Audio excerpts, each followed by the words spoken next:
बिस्मिल्लाहिर्रहमानिर्रहीम, अस्सलाम वालेकुम नाज़रीन। प्रोग्राम दूसरा रुख है, लेकिन ज़िमनी इलेक्शन की खसूसी नशरियात भी आज चल रही है हमारे साथ। और जो आज 20 हलकों में पंजाब में इंतखाबात हुए हैं, अब गिनती भी जारी है, इस हवाले से हमारी ये खसूसी नशरियात है।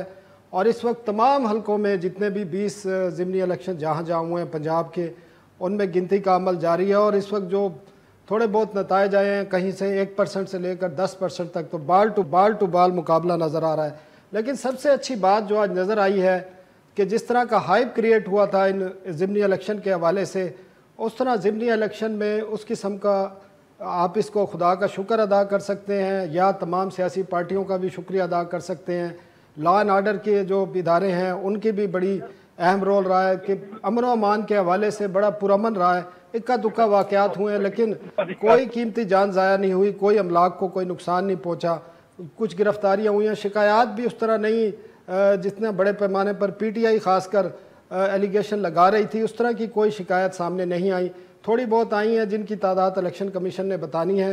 इन तमाम इश्यूज़ पर हम बात करेंगे। आज के इलेक्शन में क्या माहौल रहा, किस किस्म की ऑब्जर्वेशन रही है। हमारे साथ मौजूद हैं चेयरपर्सन है free and fair election network की मुसरत कदीम साहिबा, बहुत शुक्रिया। आमिर वसीम साहब हमारे साथ हैं, ब्यूरो चीफ़ हैं डॉन इस्लामाबाद के। मोहम्मद बिलाल हैं हमारे ब्यूरो चीफ़ लाहौर में, और मुल्तान से तासिर सुबानी भी हमारे साथ होंगे। लेकिन सबसे पहले मुसरत कदीम से हम बात करेंगे, क्योंकि ये ऑब्ज़र्वर के तौर पर फाफिन जो देखता है free and fair election network के तौर पर पूरे मुल्क में इनके जहाँ भी इलेक्शन होता है ये ऑब्ज़र्वर भी भेजते हैं। मुसरत बहुत शुक्रिया। मुसरत क्या देखते हैं आज के जो ज़िमनी इलेक्शन थे, जिसमें डिसाइड भी करना है कि पंजाब में जो आगे जो 1.25 साल हुकूमत होगी वो किसकी होगी और माहौल कैसा होगा। तो आपका जो इदारा है जिसने आज अपने ऑब्जर्वर भी यकीनन भेजे होंगे, तो क्या रिपोर्ट्स मसूल हुई हैं इंतखाबात के हवाले से आज? बहुत शुक्रिया आपका। एक्चुअली मेरा ख्याल है कि ये वो वाले इलेक्शंस हैं जिसमें हम कहते हैं कि ये मेक और ब्रेक वाली सिचुएशन के इलेक्शंस हैं।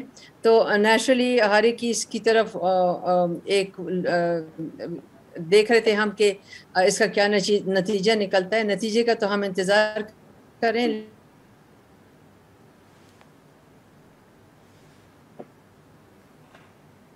प्रोग्राम है प्रोग्राम है जी, मेरे ख्याल में राब्ता मुनक़ता हुआ है। आमिर हमारे साथ हैं। आमिर, आपने भी देखा जो गुज़श्ता चंद रोज़ के दौरान किस किस्म की हाइप थी, ये आम इंतखाबात की तरह हाइप नज़र आ रही थी। तो आज माहौल तो बड़ा अच्छा रहा है। ओवरऑल आप किस तरह देखते हैं? देखें, यही जिस तरह आपने अपने इंट्रोडक्शन में भी कहा कि हमें शुक्र अदा करना चाहिए कि कोई मेजर इंसिडेंट नहीं हुआ, क्योंकि जिस किस्म की एग्रेसिव कैंपेनिंग हुई है इस बाई इलेक्शंस के हवाले से, क्योंकि मेक और ब्रेक इलेक्शंस इनको कहा जा रहा है। और पंजाब आपको पता है हमेशा से पाकिस्तान की ओवरऑल पॉलिटिक्स के अंदर जो पंजाब का जो क्योंकि ज़ाहिर है सबसे बड़ा सूबा है, तो हमेशा से पंजाब की पॉलिटिक्स डोमिनेंट रही है मुल्क के ऊपर। तो पंजाब के ऊपर जिसका भी तख्त पंजाब का जो भी मुवारिस होता है वो बड़ा अहम समझा जाता है, और वफाकी हुकूमत भी उसी के बलबूते पर चलती है। तो मैं समझता हूँ कि ये बड़ी खुशाइंद बात है जिस तरह का आज इलेक्शन हुआ। जो शिकायत मैंने अभी तक मीडिया पे देखी हैं, ये एक रूटीन की शिकायत हैं, और जो पोलिंग डे पे अक्सर हमें देखने को मिलती है। कहीं भी दुनिया में इलेक्शन हो जाए इस किस्म की छोटी मोटी शिकायत आपको मिलेंगी। लेकिन ओवरऑल बहुत अच्छा इसका एनवायरनमेंट। जहाँ तक रिजल्ट का ताल्लुक है, वो जाहिर है रात तक चीज़ें क्लियर होंगी, लेकिन ये हमें जहन में रखना चाहिए कि सारी की सारी नशिस्तें 20 की 20 वो हैं जो PTI के पास थी। तो PTI अगर एक भी लूज करती है मेरे हिसाब से, तो जाहिर है PTI की शिकस्त है, और PMLN जितनी भी उसमें से गेन करती है उसके लिए वो फतेह की बात है। दूसरा जो फैक्टर इसके अंदर है, जो एक हमारी जो पॉलिटिक्स की एक हमेशा से एक डायमेंशन रही है कि मरकज़ में जिसकी हुकूमत होती है, हमने देखा है कि वही उसको एक एडवांटेज होता है। और हमारे गिलगित बल्तिस्तान, आज़ाद कश्मीर के इलेक्शन हो जाए, कहीं भी बाई इलेक्शन हो जाए, वो हमेशा उन्हीं के हक में जाता है। तो ये एक एडवांटेज PMLN को डेफिनेटली इसके अंदर जा रहा है। और जो तीसरा फैक्टर जो मैंने थोड़ा सा एनालिसिस कैंडिडेट्स के हवाले से देखा था, तो अगेन वही फेसेस हैं, वही फैमिलीज हैं, वही बरादरियां हैं, और उसी किस्म का जो एक मतलब है जो बयानिया दोनों जमातों ने बनाया था अपना अलग-अलग, जिस तरह तहरीक इंसाफ का था कि ये सारे लोटे हैं, और नून लीग ने बनाया था कि इनकी परफॉर्मेंस ख़राब थी। तो आप समझते हैं कि इन इलेक्शन में बयानिया ने मैटर नहीं किया? बहुत ज़्यादा मैटर नहीं किया मेरा जहाँ तक अभी तक का वो एनालिसिस है जो मैंने जलसों में भी देखा। क्योंकि इमरान खान साहब का जो बयानिया था वो तो Aahista Aahista with the passage of time वैसे ही अच्छा, वो मुसरत से हमारा राब्ता दोबारा हुआ है। जी मुसरत, आप कुछ कह रही थी कि आज के इंतखाबात के हवाले से जो आपको अब तक रिपोर्ट्स मिली हैं। जी, हम एक्चुअली कल इंशाल्लाह आपके साथ अपना प्रिलिमिनरी रिपोर्ट शेयर करेंगे। और एक बात जो आज बहुत ज़्यादा इसके ऊपर बात भी हुई थी पहले भी, वो ये था कि जो इलेक्टोरल रोल्स हैं वो लोगों ने कहा कि उनमें उनका वोट जहां पर इंदराज था वहां पर जब वो गए तो वहां पे नहीं था। तो इसके हवाले से भी इंशाल्लाह कल हम इसको कह लें कि हम एक एनालिसिस जो है अपनी इसको पोलिंग स्कीम्स के हवाले से, कि एक डिटेल्ड एनालिसिस जो है पोलिंग स्कीम्स के हवाले, पर्टिकुलरली वो चेंजेस जो हैं वो वोटर के लिस्ट में आई हैं सेंसस ब्लॉक के लेवल पर, उसको भी इंशाल्लाह हम इस रिपोर्ट का हिस्सा बनाएंगे कल। और इसको कंपैरिजन जो है वो हमने 2018 के जनरल इलेक्शन से हम इसका करेंगे। तो ये इसलिए बहुत ज़रूरी है ताकि जो शिकायत हैं वोटर्स की कि वोट एक जगह दर्ज है और उन्होंने ऑफ कोर्स इलेक्शन से पहले जाकर उसको देखा भी, किसी ने नहीं देखा, क्योंकि आपको पता है हमारे यहाँ जो वोटर है वो लास्ट मिनट पे जाके सिर्फ अपना वोट डालने के जाते, उससे पहले नहीं देखता। तो इलेक्शन कमीशन ऑफ पाकिस्तान के इस हवाले से जो काम है उसको भी इंशाल्लाह इसका हम एनालिसिस करेंगे। और दूसरी जो चीज़ जो मुसरत आपने जो मैं पूछना चाह रहा हूँ कि आज आपने कुछ तो रिपोर्ट्स देखी हैं जो आपको मीडिया पर भी नज़र आई हैं, वैसे भी आपको ओवरऑल सोशल मीडिया पे भी नज़र आ रही हैं। ओवरऑल इन्वायरमेंट तो बहुत बेहतर रहा है, लेकिन एक जमात की तरफ से इलेक्शन कमीशन के रोल पर बहुत ज़्यादा तनकीद की गई है, बल्कि चीफ इलेक्शन कमिश्नर के रोल पर भी तनकीद की जा रही है। तो उसको कैसा देखते हैं? और ओवरऑल आज का जो कंडक्ट हुआ है, जिस तरह भी हुआ है 5 बजे तक, उसके बाद गिनती भी जारी है, उसको कैसे देखती हैं? मैं समझती हूँ कि बहुत अच्छा रहा है। जिस तरह के स्पेकुलेशंस थे और जिस तरह तवक्का थी कि बड़ा वायलेंस किस्म का इलेक्शन होगा, तो अल्लाह का शुक्र है इतनी बड़ी तादाद में बाय इलेक्शंस जो हैं, मैं ये बार बार कहना चाहती हूँ लेकिन मैं थोड़ा सा इसको एक्सप्लेन करना चाहती हूँ, तो मुझे 1 मिनट दीजिएगा। इतनी बड़ी तादाद में जो हैं वो बाय इलेक्शंस नहीं हुए 20 कॉन्स्टिट्यूंसी में एट वन टाइम। इलेक्शन के बाद जो बाय इलेक्शंस होते हैं इमीडिएटली आफ्टर द इलेक्शंस, वो डिफरेंट पैराई के होते हैं। ये बिल्कुल डिफरेंट इलेक्शंस है। जैसे मैंने कहा, ये मेक एंड ब्रेक वाले इलेक्शंस हैं कि जिससे एक हुकूमत बनेगी जो वो डिसाइसिव इसलिए होगी, जो आज का रिजल्ट है कि उसके ऊपर बेस करता है हमारा 2023 के इलेक्शंस का रिजल्ट भी इसी के ऊपर बेस करता है। इसलिए बहुत इंपॉर्टेंट इलेक्शंस थे। इसमें इलेक्शन कमीशन का जो रोल है मैं समझती हूँ काफ़ी हद तक बहुत ही मेरा ख्याल है कि अच्छा रहा है। और उसके हवाले से एक छोटी सी बात करना चाहूँगी, क्योंकि मैंने कहा कि 20 कॉन्स्टिट्यूंसीज़ में एट अ टाइम इतने बड़े मतलब स्कोप के साथ जो इलेक्शंस होते हैं वो पाकिस्तान की हिस्ट्री में बड़े यूनिक इलेक्शंस हैं। क्योंकि इलेक्शन जो हमारा एक्ट है 2017, उसमें इस तरह बड़ी तादाद में कि किस तरह से हुकूमतें जो हैं प्रोविंशियल या नेशनल लेवल की हुकूमतों को कंट्रोल किया जा सके, स्पेशली इस हवाले से। तो क्योंकि आपको पता है कि स्कीमें आई, लेकिन इलेक्शन कमीशन ने अपना रोल ये प्ले किया कि जो भी डेवलपमेंट स्कीम्स थी, हालांकि हमारे पास इनएडिक्वेट लीगल फ्रेम है, लेकिन उन्होंने उन स्कीमों को भरपूर तरीके से रोका जो डेवलपमेंट स्कीम थी। तो इलेक्शन कमीशन का रोल रहा है। एक सवाल और है, आज पीटीआई के जो रहनुमा शहबाज गिल को उनको गिरफ्तार किया गया है, तो फाफिन उसको कैसे देखता है? आज मुजफ्फरगढ़ में उनको गिरफ्तार किया गया 144 के तहत, बकौल उनके असला लाने पर पाबंदी थी और उनके साथ जो गार्ड थे उनके पास असला था।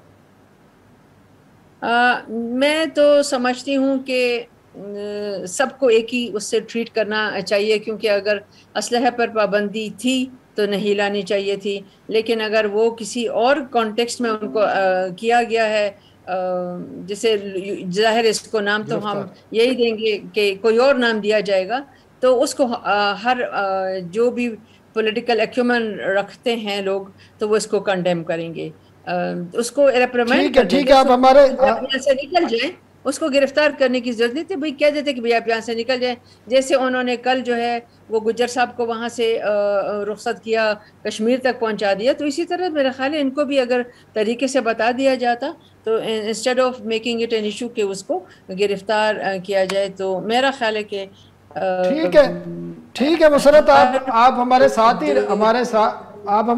रहे। हम बिलाल की तरफ भी चलते हैं। बिलाल, आमिर ने बड़ी इम्पोर्टेंट बात की है कि ये जो 20 नशिस्तें थी, ये तमाम की तमाम पीटीआई की थी, और अगर पीटीआई लूज भी करती है तो वो उन्होंने लूज कुछ नहीं किया, अगर नून लीग कोई हासिल करती है तो फिर उन्होंने गेन किया है। तो इसी तरह देखा जा रहा है लाहौर में खासकर जो नतायज आ रहे हैं उनको भी बताएं ज़रा, तो किस किस्म के नतायज आ रहे हैं? सनाउल्लाह साहब, इस वक्त जो बिल्कुल इनिशियल रिजल्ट्स हैं ये तो गैर सरकारी और गैर हतमी नतायज हैं, जो मुख्तलिफ पोलिंग स्टेशन पे जैसे जैसे काउंटिंग होती जा रही है तो वो नतायज अब तक हमारे पास भी आ रहे हैं। अब तक के नतायज के मुताबिक जब हम ये प्रोग्राम कर रहे हैं, 4 हल्के थे यहाँ पर जहाँ पर इलेक्शन हुआ है, 4 कॉन्स्टिट्यूंसीज में से 2 पर पीटीआई को सबकत हासिल है और 2 पर पीएमएलएन को सबकत हासिल है। ये चारों सीटें भी वही थी जो पीटीआई के मुनर्रिफ अरकान थे, हमजा शहबाज को सपोर्ट करने पर डी सीट हुए। मतलब 2018 में ये पीटीआई ने जीती थी? जी बिल्कुल, ये चारों सीट्स के ऊपर जो कैंडिडेट्स थे वो पीटीआई के थे। आज भी 3 हल्कों में कैंडिडेट्स जो थे, अगरचे टिकट वो नून लीग के ऊपर लड़ रहे हैं, कैंडिडेट वही 3 हैं। एक हल्का सिर्फ अलीम खान का छोड़कर बाकी हल्कों में कैंडिडेट्स वही थे जो डी सीट हुए हैं, क्योंकि उन्होंने हमजा शहबाज को सपोर्ट किया था तो पीएमएलए ने उनको टिकट दिया है, और इस तरह वही कैंडिडेट दोबारा इलेक्शन लड़ रहे हैं। पीटीआई की जानिब से नए कैंडिडेट्स जो हैं वो फील्ड किए गए हैं। तो अब तक का जैसा कि मैंने आपको बताया तो क्लोज कॉन्टेस्ट चल रहा है। पीटीआई के 2 जो हल्के हैं उनमें उनको बर्तरी हासिल है, इसी तरह 2 कॉन्स्टिट्यूंसीज में पीएमएलएन के जो कैंडिडेट हैं उनको इस वक्त बर्तरी हासिल है।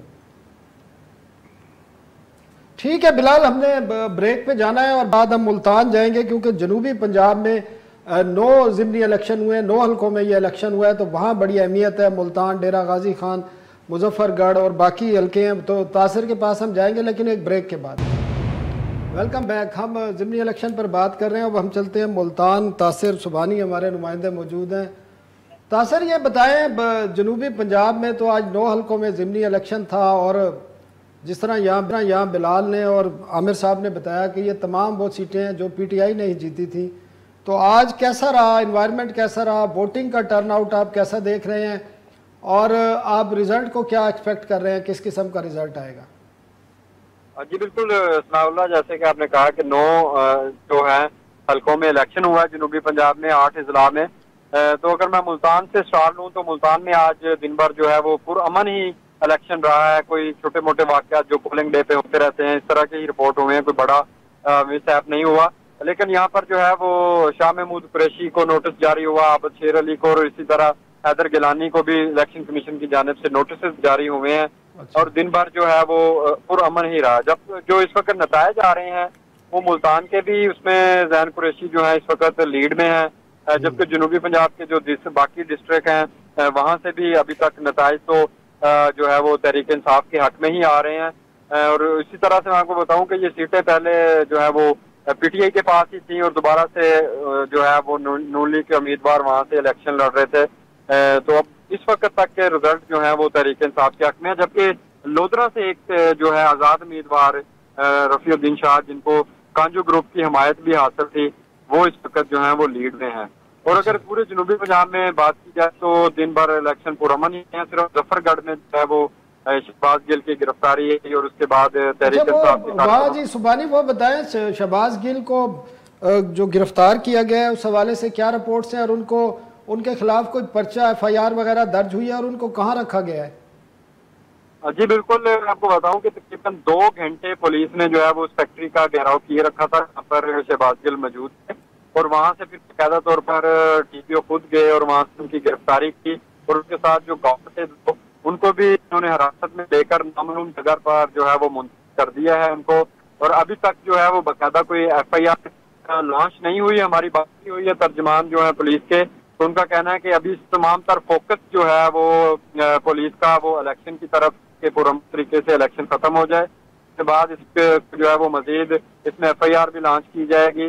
और इस वक्त जो है वो नामालूम जगह पर होते हैं ना, जबकि तहरीक इंसाफ के कारकुन है मुजफ्फरगढ़ के, वो मुसलसल सरापा एहतजाज है मुजफ्फरगढ़ में।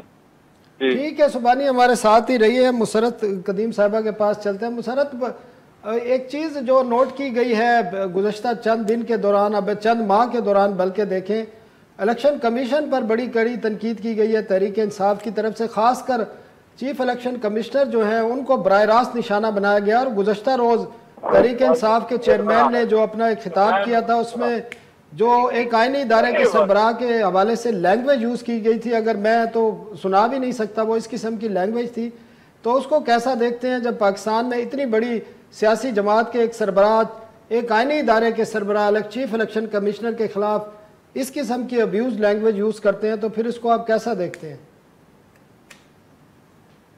मेरा ख्याल है कि मैं तो ज़ाहिर है कि हम अच्छा तो इसको बिल्कुल भी नहीं देखते, और स्पेशली जब इलेक्शन कमीशन के जो सरबराह हैं और इतना बड़ा वो प्रोसेस इनिशिएट कर रहे हैं, इस वक्त वो चला रहे हैं, तो उनके हवाले से इस तरह की बात एक इतने बड़े लीडर से, जिसको मेरा ख्याल है बहुत से यूथ हमारा रोल मॉडल मानते हैं, ये लैंग्वेज कम अज़ कम उनको नहीं यूज़ करनी चाहिए, बल्कि किसी भी पॉलिटिकल लीडर्स के लिए।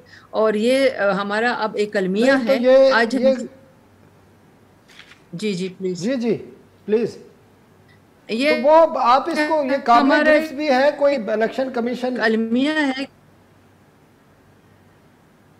इलेक्शन कमीशन का बिल गिरफ्त है। अगर उनके ऊपर कोई एविडेंस आता है तो डेफिनेटली वो इदारा है, हुकूमती इदारा है, और उसको जवाबदेह होना चाहिए।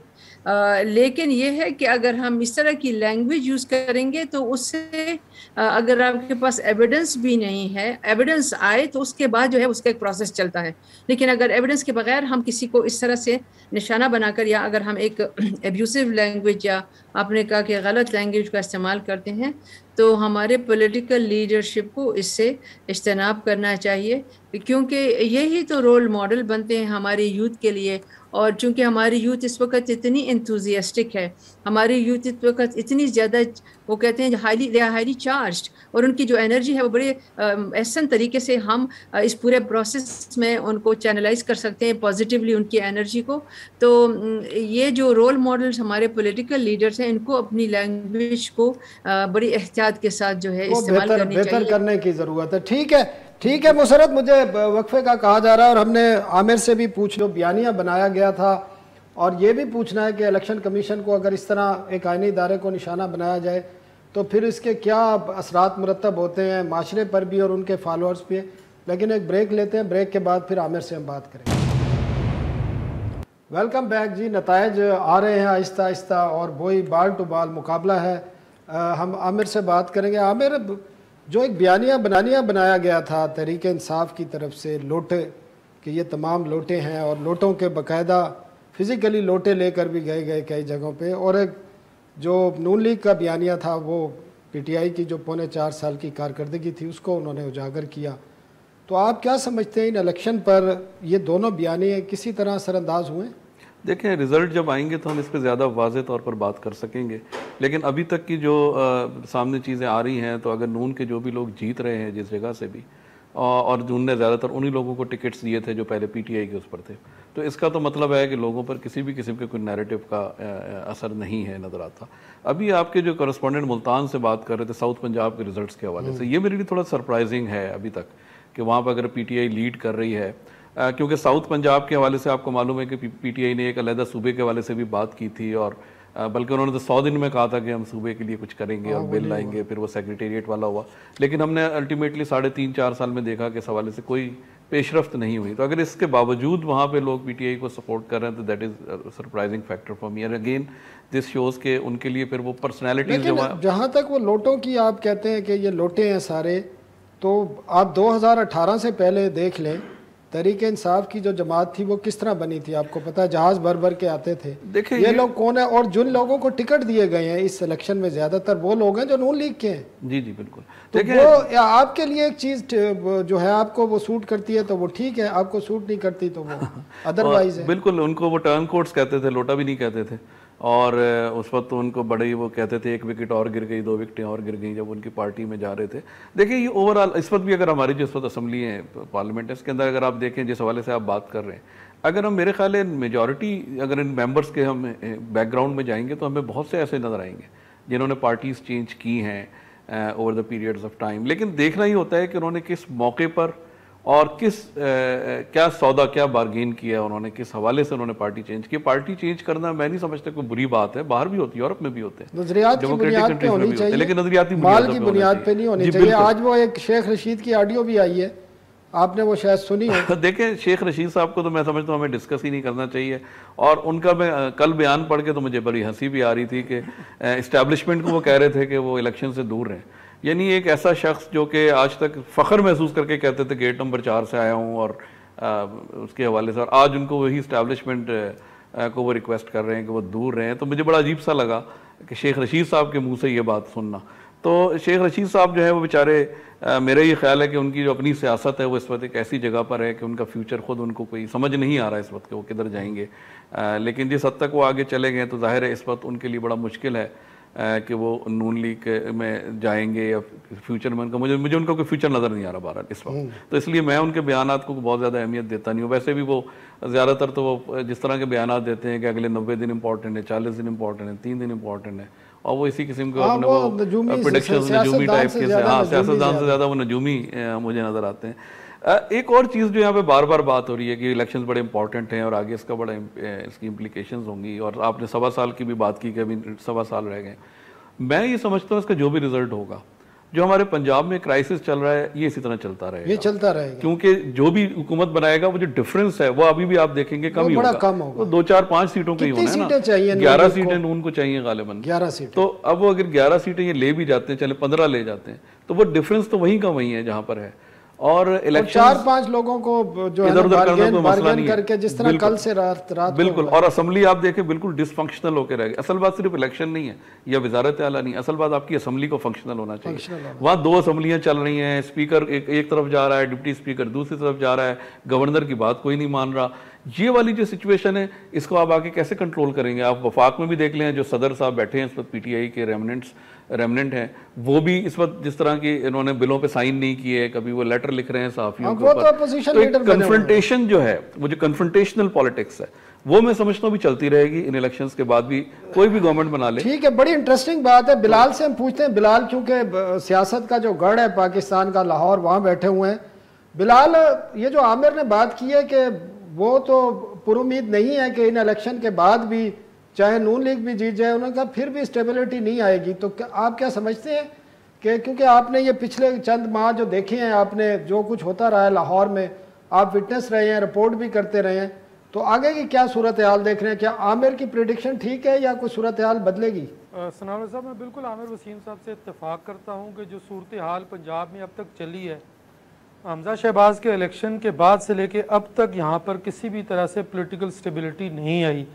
अब सुप्रीम कोर्ट का ऑर्डर आया तो उस पर यह था कि अगर as it is order implement होता है, इलेक्शंस होते हैं, उसके बाद जो भी सीएम बने, चाहे हमजा शहबाज कंटिन्यू करें या हमजा शहबाज रिक्वायर्ड स्ट्रेंथ ना ले सकें, तो शायद स्टेबिलिटी आएगी। लेकिन ऐसा होता हुआ नज़र नहीं आ रहा। हमजा शहबाज के पास इस वक्त असेंबली में जलील शरकपुरी साहब के राहत को जाने के बाद 175 मेंबर्स उनके पास हैं, उन्हें 186 मेंबर्स की जो नंबर है वो चाहिए, लिहाजा उन्हें 11 सीटें जीतनी होंगी इन 20 में से अगर वो सीएम बरकरार रहना चाहते हैं। दूसरी जानिब पीटीआई के जो इस वक्त ऐवान में जो स्ट्रेंथ है वो 173 है, तो उन्हें 13 सीटें जो हैं वो चाहिए पंजाब में ये हमजा शहबाज को हराने के लिए, उन्हें हटाने के लिए। हमजा शहबाज अगर कंटिन्यू भी करते हैं तो स्पीकर परवेज़ इलाही हैं, उन्होंने अपनी असेंबली जो है वो अलग से वो एक सेशन जो है वो कन्वीन करते हैं। गवर्नमेंट का जो सेशन है वो ऐवान इकबाल में होता है। बजट भी आपने देखा कि 2 पैरेलल इजलास चलते रहे हैं।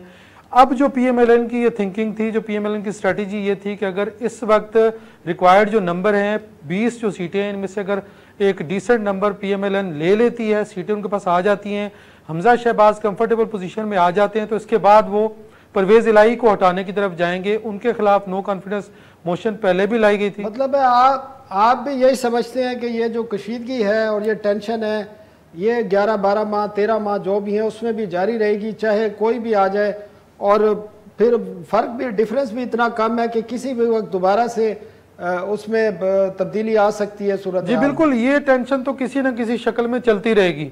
अगर पीएमएलएन जो है वो लेके आती है स्पीकर के खिलाफ वोट ऑफ नो कॉन्फिडेंस, तो परवेज इलाही भी आपको मालूम है कि वो भी सियासतदान है, उन्होंने भी मुख्तलिफ हरबे आजमाने हैं। पीएमएलएन के काफ़ी लोग ये ऐसे हैं जो परवेज इलाही जो है उनके साथ हमेशा राब्ते में रहते हैं, तो परवेज इलाही भी आखिरी हद तक जाएंगे कि वो पीएमएलएन को यहाँ पे कभी भी कंफर्टेबल जो है गवर्नमेंट ना करने दें।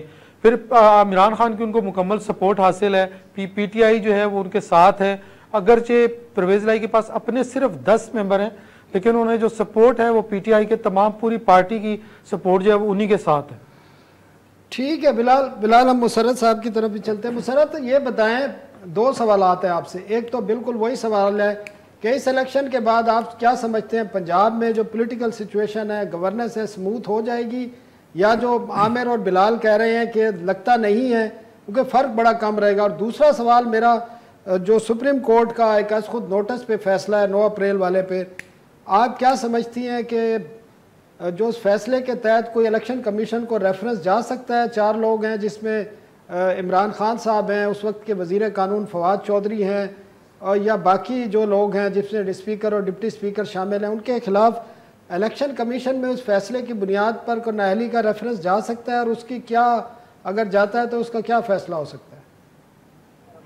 आपके पहले सवाल का जवाब तो ये है कि I totally agree with Aamir साहब और बिलाल साहब के साथ कि जो हमें नज़र आ रहा है इस वक्त कि वो सिचुएशन इतनी प्रिकेरियस है, और 2-3 सीट्स जीतने से अगर एक की ज़्यादा हो जाती हैं तो वो सिचुएशन इसी तरह से रहेगी, क्योंकि बैलेंसर यहाँ पर इस वक्त कोई नहीं है। एक चीज़ जो है मेरा ख्याल है हम सारे डिस्कशन में ये भूल गए हैं कि यहाँ पर TLP अगर कुछ सीट्स लेती है तो वो भी थोड़ा सा इस सिचुएशन को में कुछ तब्दीली आ सकती है, लेकिन वो किसके फेवर में जाता है ये अब इस वक्त कुछ कोई नहीं कहा जा सकता इसके बारे में। ठीक है मुसरत, अब दूसरे सवाल एक वक्फे के बाद आएंगे। मुझे ब्रेक का कहा जा रहा है, वो सुप्रीम कोर्ट जो सवाल है हम वक्फे के बाद आपसे बात करेंगे।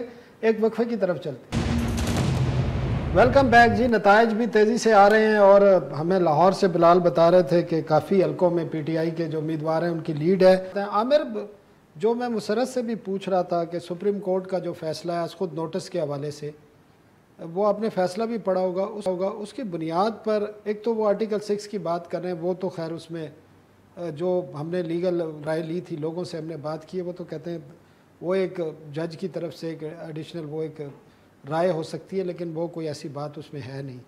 लेकिन इलेक्शन कमीशन में कोई रेफरेंस जा सकता है जब कॉन्स्टिट्यूशनल आइन की खिलाफ वर्जी की बात हो रही हो एक फैसले में? देखें, इलेक्शन कमीशन के पास रेफरेंस जाता है नॉर्मली जो सिटिंग मेंबर्स के हवाले से जाता है, उनकी तरफ से कोई हो। अब क्योंकि इनके रेजिग्नेशन एक्सेप्ट नहीं हुए हुए तो हम इनको पार्लियामेंटेरियन ही तस्वुर कर रहे हैं। तो स्पीकर साहब जो हैं अगर चाहें तो भेज तो सकते हैं on the basis of that decision of the supreme court, but मुझे नहीं नज़र आता कि उसमें कोई इतना मवाद इनके पास है। क्योंकि अगर देखें जो सुप्रीम कोर्ट का फैसला इटसेल्फ उसी दिन, अगर हम 9 अप्रैल वाली की हम बात करें तो उससे तो वाज़े तौर पर सदर ने ही वायलेशन कर दी आइन की, लेकिन सदर साहब बैठे हैं आज भी। सदर साहब ने इलेक्शन कमिश्नर के जब नोटिफिकेशन हुए थे मेंबर्स के, वो आपको याद होगा सुप्रीम कोर्ट ने ख़त्म नल एंड वाइट करार दे दिए थे। तो सदर की तरफ से जो वायलेशंस हुई हैं वो तो सामने आ गई हैं और सुप्रीम कोर्ट के फैसले के मुताबिक आ गई, लेकिन कोई उस पर भी अभी तक कोई हमें नज़र नहीं आया। कोई इम्पीचमेंट के हवाले से शुरू में बात हुई थी, लेकिन कोई इस पर भी नहीं अमल दखल हुआ। पार्टियां चलती हैं। मुसरत से हम बात करते हैं, फाफिन की चेयरपर्सन है। आपसे मुसरत वही मैं सवाल दोबारा से दोहराना चाहता हूँ, सुप्रीम कोर्ट का जो 9 अप्रैल के हवाले से जो फैसला है, आप क्या समझती हैं उस पर कोई इलेक्शन कमीशन में रेफरेंस जा सकता है? नाहली का बनता भी है, और आर्टिकल 6 के हवाले से जो बात की जा रही है वो भी उसमें शामिल हो सकता है, या यह सिर्फ लीगल इसमें कोई कबात है? अभी अब बात यह है कि मुझे इसमें, जैसे अभी पहले साहब ने भी यही कहा कि हो सकता है पॉलिटिकल, उसके लिए इसमें थोड़ा सा वो हम कहते हैं ना थ्रेटन किया जा सकता है जहां, लेकिन मुझे ऐसा इसमें कुछ अभी इस वक्त नजर नहीं आ रहा। ठीक है मुसरत, बहुत शुक्रिया। तासिर की तरफ हम चलते हैं। तासिर से लाइन बहाल हुई है, तो तासिर क्या इस वक्त सूरत हाल है? क्योंकि टाइम के साथ साथ जो रिजल्ट आ रहे हैं सूरत हाल बदल रही है, तो जनूबी पंजाब की अब ताज़ा तरीन सूरत हाल है क्या नताइज के हवाले से? जी सनाउल्लाह, मैं अगर आपको मुल्तान की बात बताऊं तो इस वक्त ये सीट तकरीबन 102 पोलिंग स्टेशन के नतायज आ चुके हैं, जिसमें 5000 की लीड है जैन कुरैशी को। तो यहाँ पर तो बज़ाहिर ये नजर आ रहा है कि ये क्लियर हो रहा है मामला यहाँ पर गैर रस्मी नतायज के मुताबिक। जबकि जनूबी पंजाब के लोधरा से भी आजाद उम्मीदवार इस वक्त आगे हैं, जबकि दूसरी सीट पर 1 to 1 ही है, और वहाँ पर भी तरीके इंसाफ के उम्मीदवार को मामूली सी जो है वो लीड हासिल है। इसी तरह से मुजफ्फरगढ़ में भी थोड़ी सी लीड के साथ आगे हैं और डीजी खान में भी। तो इस वक्त हम बाबुल कुरैश मौजूद है यहाँ पर, जो है वो शाह महमूद कुरैशी बिल्कुल सामने बैठे हुए हैं, और उनके तासरात भी बता रहे हैं कि कोई अच्छी खबर उनको मिल रही है, ना सिर्फ मुल्तान से बल्कि जनूबी पंजाब से। तो 2018 का सबसे बड़ा अपसेट मुल्तान में ही हुआ था, और आज 20 इलेक्शन जो पोलिंग में हो रहे हैं तो इसके नतीजे भी आपसे थोड़ी देर बाद जो है अगले आधे घंटे में तकरीबन जो है ठीक है तासर हम भी इंतजार करते हैं। हमारे प्रोग्राम का वक्त खत्म हो रहा है। मुसर्रत कदीम साहिबा, आमिर वसीम, मोहम्मद बिलाल और तासर तमाम का शुक्रिया। आप भी मुकम्मल नताइज का इंतजार करते हैं, हम भी इंतजार करते हैं। हमारे प्रोग्राम का वक्त खत्म होता है, हमें इजाज़त दीजिए। अल्लाह हाफिज़।